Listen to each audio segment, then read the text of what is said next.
Et salut, c'est Jérémy Ferrari. Il paraît que je suis sur VAR Azur TV, Azur VAR, enfin un truc du VAR et de l'Azur, quoi. Voilà.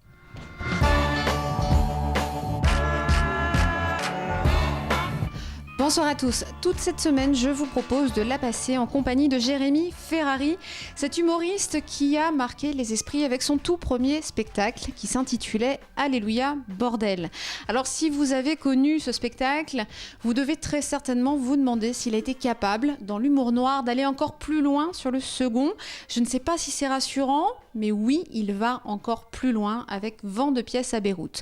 Ce spectacle-là ne parle plus de religion, mais parle de la guerre, en tout cas du marché de la guerre, car il y a réellement des gens qui vivent de ça.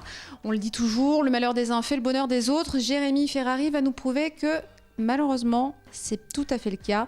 Et souvent, on nous explique mal les choses, ou en tout cas, on nous cache un petit peu la vérité. Il a fait un véritable travail de journaliste, un travail d'investigation. Il le propose sur scène dans une version hilarante, ne vous inquiétez pas, car si son spectacle est extrêmement instruit, il est surtout extrêmement accessible et drôle. Par contre, honnêtement, il y a certaines choses que vous ne regarderez plus du tout de la même manière quand vous sortirez de la salle. Jérémy Ferrari sera les 3, 4 et 5 mai dans l'ordre à Marseille, Toulon et Nice, donc les 3, 4, 5 mai. Très sincèrement, ne le ratez pas, c'est une pépite, c'est un travail d'orfèvre. Je vous invite vraiment à ne pas rater ce phénomène sur scène. Maintenant, il est dans des salles de plus en plus grandes, donc dépêchez-vous car je sais que les places s'arrachent à toute vitesse. 3, 4, 5 mai, Marseille, Toulon, Nice. À très bientôt. Moi, mon objectif, c'était de faire au moins autant de monde que sur Alléluia Bordel. Je m'étais dit, si déjà on fait autant de monde que sur Alléluia Bordel, ça veut dire que déjà les gens qui avaient vu Alléluia Bordel sont revenus.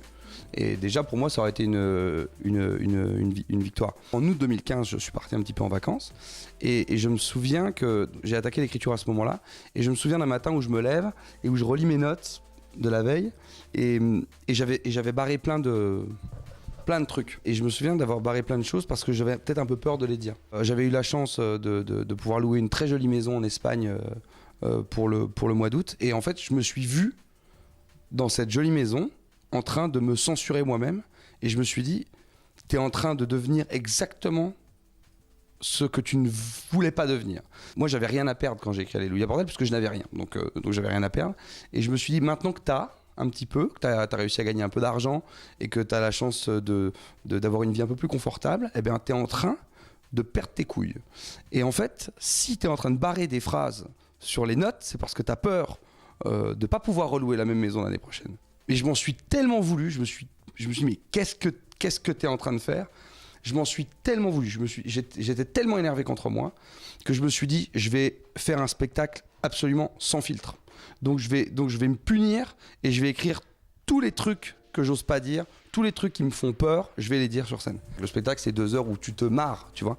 Donc j'ai sacrifié parfois des trucs qui auraient fait plus scandale ou des choses que j'avais vraiment envie de dire parce que je trouvais que c'était important de le dire. Des fois, j'ai parfois sacrifié des trucs comme ça pour que le spectacle soit plus drôle. C'est-à-dire qu'en fait, la limite, c'était toujours que ce soit très très drôle. C'est que dès que je sentais qu'un sujet, même qui me tenait à cœur, j'arrivais pas vraiment à le rendre très drôle, je l'enlevais en fait.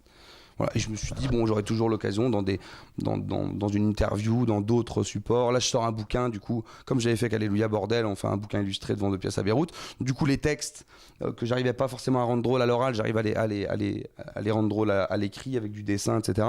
Donc voilà. Donc la seule limite, c'était vraiment d'être aussi drôle que choquant. Ils ont fusillé des mecs dans un concert de hard rock. Tu te doutes bien que pour moi, ils sont déjà à l'accueil.